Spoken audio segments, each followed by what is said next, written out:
Good morning students. PSC part 2 के differential वाले paper में आज हम बात करेंगे साइमल्टेनियस डिफरेंशियल इक्वेशन। कल पिछले वीडियो में हमने होमोजीनियस लीनियर डिफरेंशियल इक्वेशन के बारे में चर्चा की थी। आज हम पढ़ेंगे युगपत अवकल समीकरण। अभी तक हम उन अवकल समीकरणों का अध्ययन कर चुके हैं जिनमें दो चर राशियाँ हुआ करती थी। आज हम उन समीकरणों के बारे में अध्ययन करेंगे जिनमें दो से अधिक चर राशियाँ होंगी। इस प्रकार के समीकरण या तो साधारण हो सकते हैं या आंशिक होंगे। साधारण समीकरण होती है जिसमें एक स्वतंत्र चर राशि होती है, जबकि आंशिक समीकरण है जिसमें एक से अधिक स्वतंत्र चर राशियाँ होती हैं। इस टॉपिक में हम उन साधारण अवकल समीकरण का अध्ययन करेंगे जिनमें युगपत समीकरणों की संख्या आश्रित चर राशियों की संख्या के बराबर होती है, तो समस्त समीकरण रेखिक होते हैं। इस प्रकार के समीकरण को हम क्या बोलते हैं? अचर गुणांकों वाले युगपत रेखिक अवकल समीकरण। हम एक बार डेफिनेशन ले लेते हैं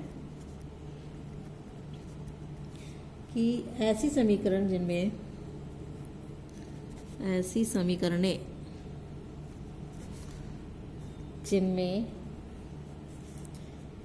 युगपत समीकरणों की संख्या, युगपत समीकरण जिनमें जोड़े से समीकरण होती है, युगपत समीकरणों की संख्या युगपत युग्म में जो होती है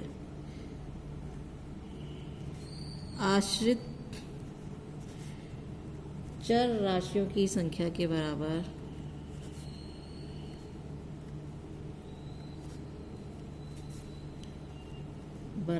होती है तथा समस्त समीकरणें क्या होती हैं? रेखिक होती है।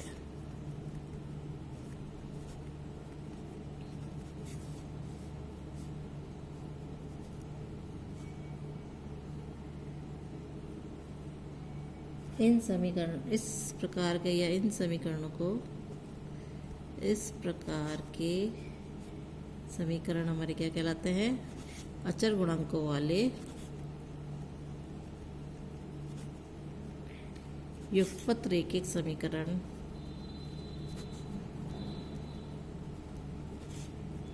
युगपत रेखिक अवकल समीकरण कहलाते हैं। किस टाइप से इक्वेशन होंगी? मान लीजिए एक है f1dx plus f2dy equals to phi of t. दूसरा है g1dx plus g2dy equals to psi of t, जहाँ पर हमारे f1, f2, g1, g2 d में बहुपद है और यहाँ पर हमारे फाई टी और फाई टी व शाई टी स्वतंत्र चर टी के फलन है। और यहाँ पर x तथा y जो है आश्रित चर राशियाँ हैं।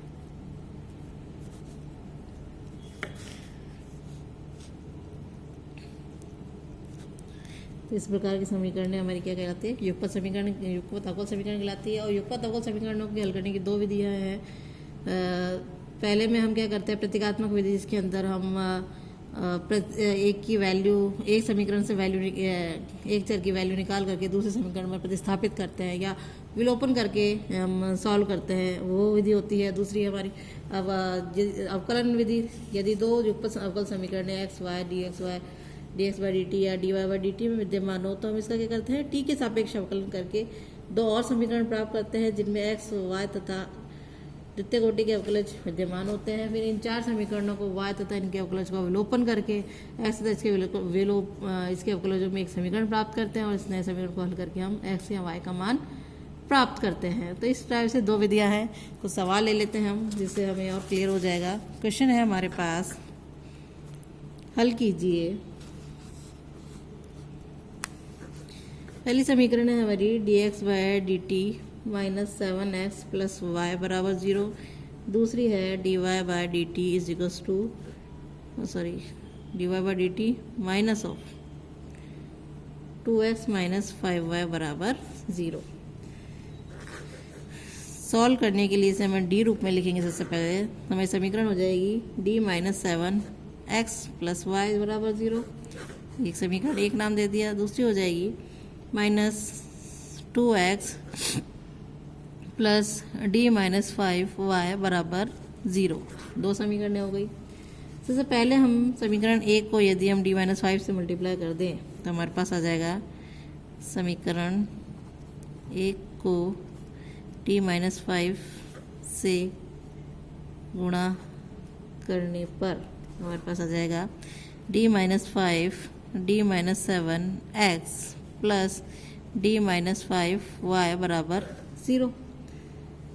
अब इसको हम क्या करें, इसमें से घटा दें minus of 2x plus D minus 5y बराबर 0। हमने इसको घटा दिया दूसरी समीकरण को, तो ये हो जाएगा प्लस, ये आ जाएगा माइनस, ये कैंसिल आउट हो गया। तो हमारे पास बचा D minus 5 D minus 7 minus of उस माइनस क्या आ जाएगा, प्लस आ जाएगा 2 का, और ये हो जाएगा x बराबर 0। अब हमारा जो यहाँ वो बना एक गुणनखंड जो फैक्टर बना हमारा वो हो जाएगा, इसको मल्टीप्लाई कर लिया D square minus 12d plus 35 plus 2, ये हो जाएगा हमारे पास 37 इंटू एक्स बराबर 0। ये एक अचर गुणांकों वाला रैखिक समीकरण है। इसकी जो ऑक्सिलरी इक्वेशन है, ऑक्सिलरी इक्वेशन वो हो जाएगी हमारे पास m square minus 12m plus 37 बराबर 0।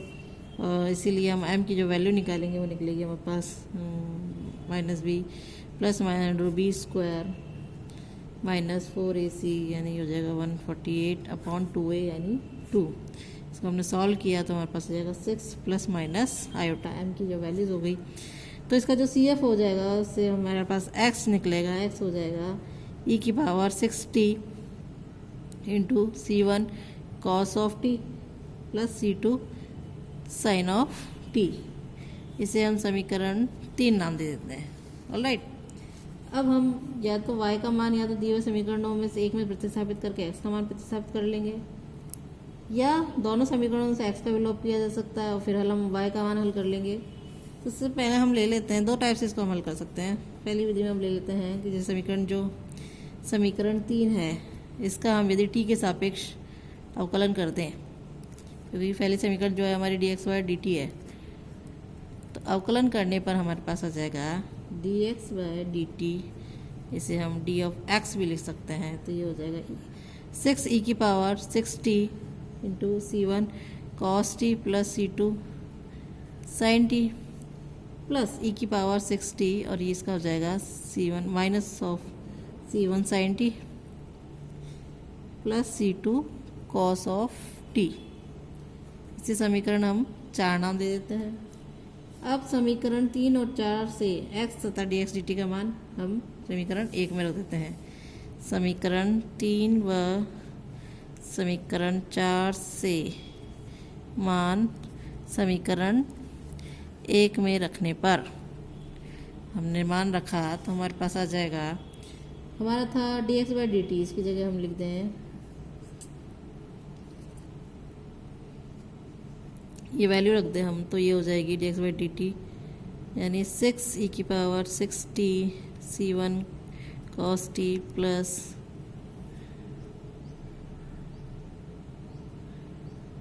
C2 sin t plus e की power 6t minus C1 sin t plus C2 cos t minus of 7x, x की वैल्यू रखी हमने, तो यह आ जाएगा e की पावर 6t ब्रैकेट में आ जाएगा C1 cos t plus C2 sin t plus of y यानी इसको y को उधर ले जाते हैं, ये माइनस में आ जाएगा।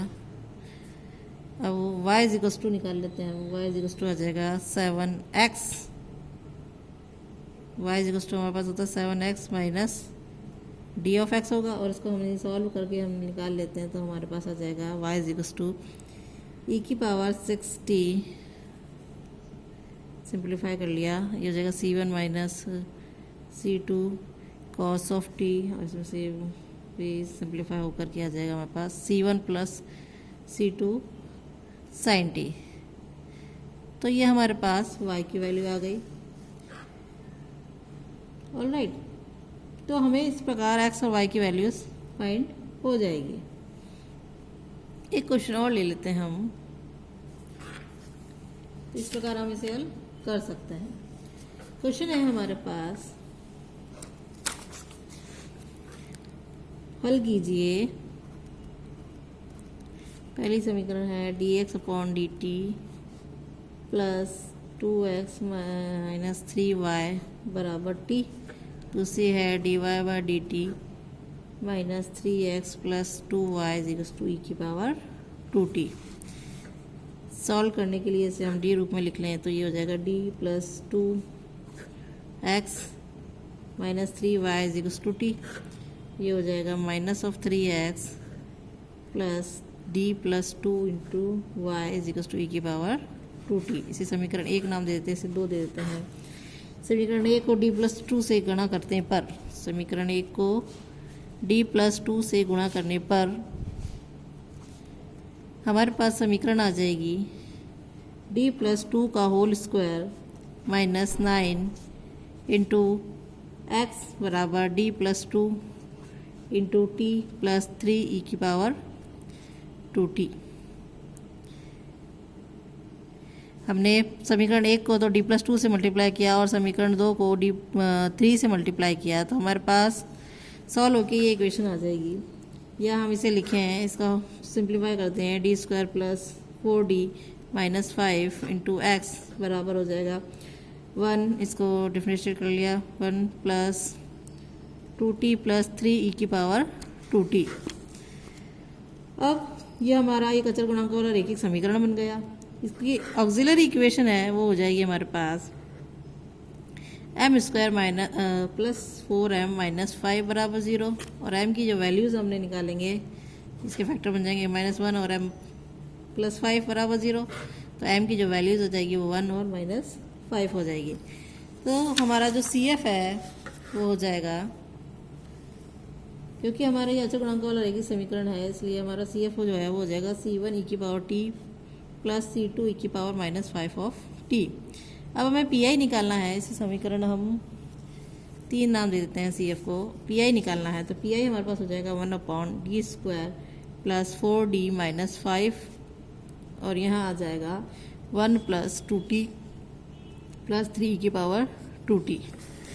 इसे हमने और सॉल्व कर लिया तो ये आ जाएगा, यहाँ पर हमने कॉमन निकाल लिया इसको, तो ये जाएगा 1 minus 4d plus d square upon 5 raise to power -1।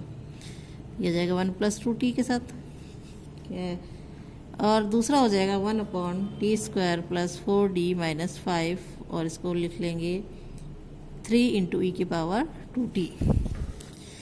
इसे हमें सिंप्लीफाई किया तो ये त्रिपत्र में से इसको लेंगे तो ये 1 plus 4d plus d square upon 5 plus 4d plus d square upon 5 का whole square and so on, आगे की टर्म्स आएगी इंटू 1 प्लस 2t के साथ। हायर टर्म हमें लेनी नहीं है, और ये हो जाएगा 3 ई की पावर 2t अपॉन, यहाँ इसकी वैल्यू रख देंगे 2 का स्क्वायर प्लस 4 इंटू 2 माइनस 5। इसको सिंप्लीफाई करा तो -1/5 1 प्लस 4d बाई 5 प्लस ये हो जाएगा, सिंप्लीफाई किया हमने 21/25 डी स्क्वायर। इसका डी जो स्क्वायर होगा और ये डी स्क्वायर हम सॉल्व कर लेंगे तो हमारे पास ये आया 1 प्लस 2t, और ये हो जाएगा 3 ई की पावर 2t अपॉन, इसको सिंप्लीफाई किया हमने 8 और 4 12 5 के 7। ये हो जाएगा हमारे पास -1/5 1 plus 2t as it is, इसके साथ इसको किया तो ये 4/5 एज इट इज़। इसका करेंगे 1 का 0 और इसका करेंगे तो ये आ जाएगा 0 प्लस 2। आगे की हायर टर्म्स नेगलेक्ट का हो जाएंगी, 0 होएगा का टर्म, और ये हो जाएगा 3/7 ई की पावर 2t। और सिंप्लीफाई किया तो -1/25 हो जाएगा, ये एलसीएम लेके सॉल्व किया, और ये हो जाएगा 13 प्लस 10t, और ये हो जाएगा 3/7 ई की पावर 2t।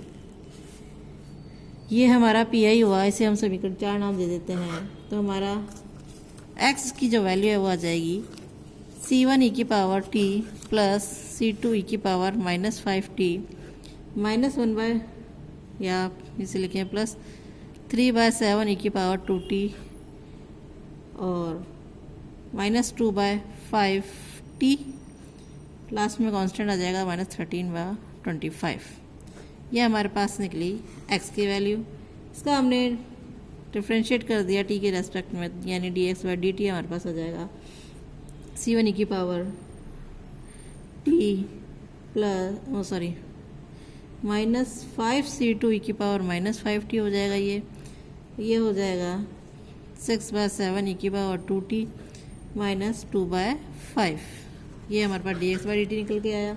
अब ये x और dx/dt की वैल्यू हम समीकरण 1 में रख दे तो हमारे पास 3y बराबर हो जाएगा dx plus 2x minus t। इसमें हमने वैल्यू रखी dx की, तो ये हो जाएगा C1 ई की पावर t प्लस dx है ना, इसलिए -5C2 ई की पावर -5t प्लस 6/7 ई की power 2t -2/5 plus 2 into x की वैल्यू रखी तो C1 ई की पावर t प्लस C2 ई की पावर -5t प्लस 3/7 ई की पावर 2t -2/5t -13/25 और ये आ जाएगा माइनस ऑफ टी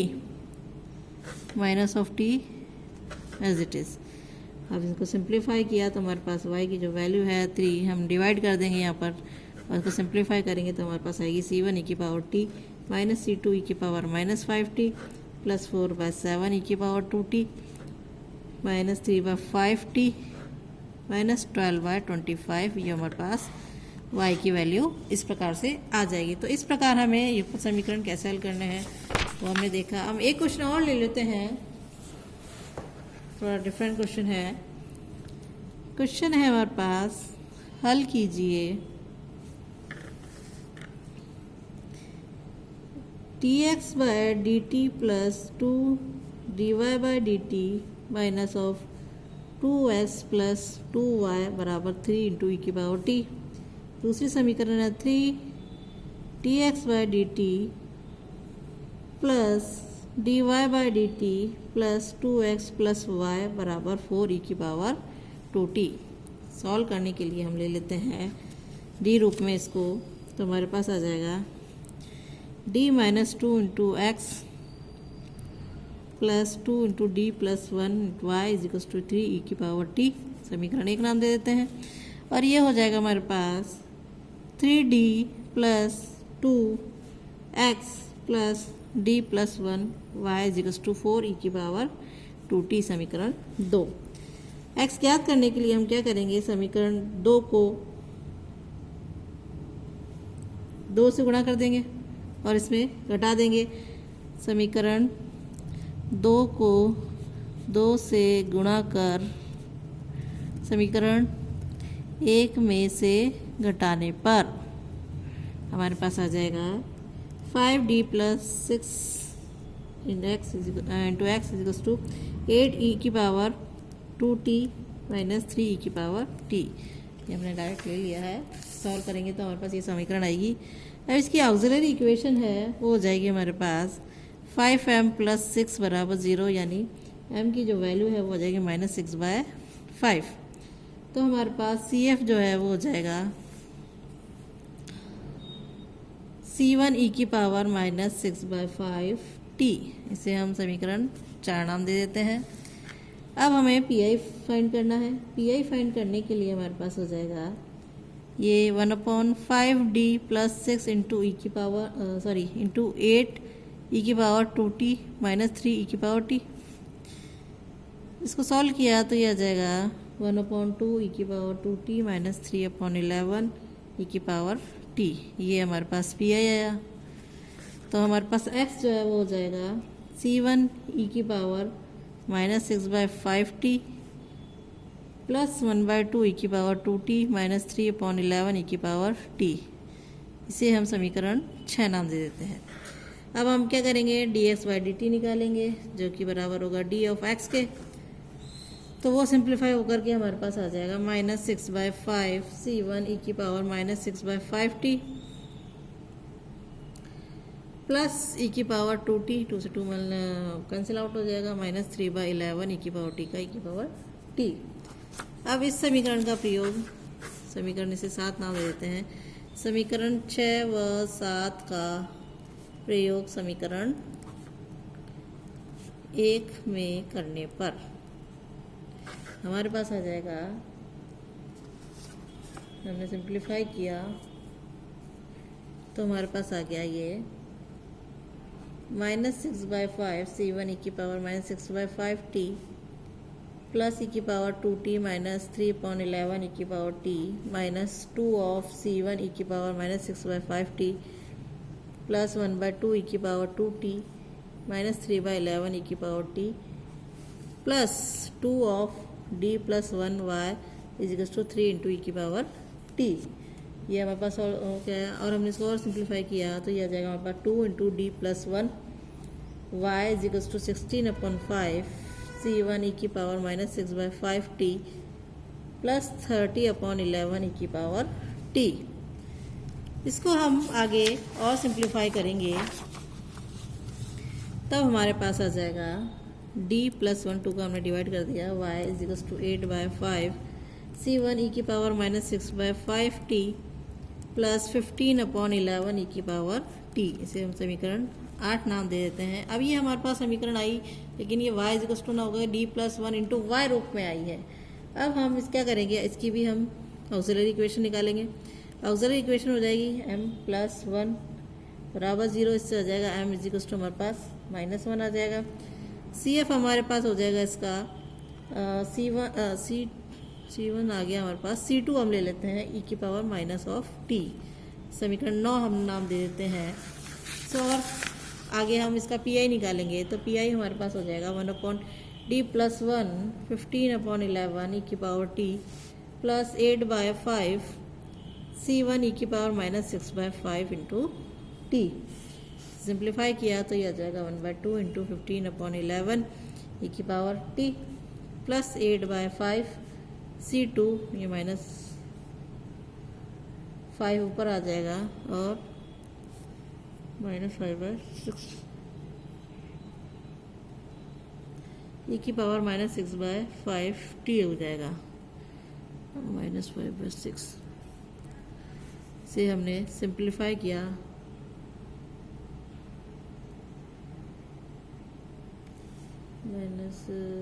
इंटीग्रेशन में 1 में आते हैं ये, तो ये हमारे पास हो जाएगा यहाँ पर 15/22 ई की पावर t -8 C2 ई की पावर -6/5t। ये हमारे पास PI आया, समीकरण 10 इसे नाम दे देते हैं।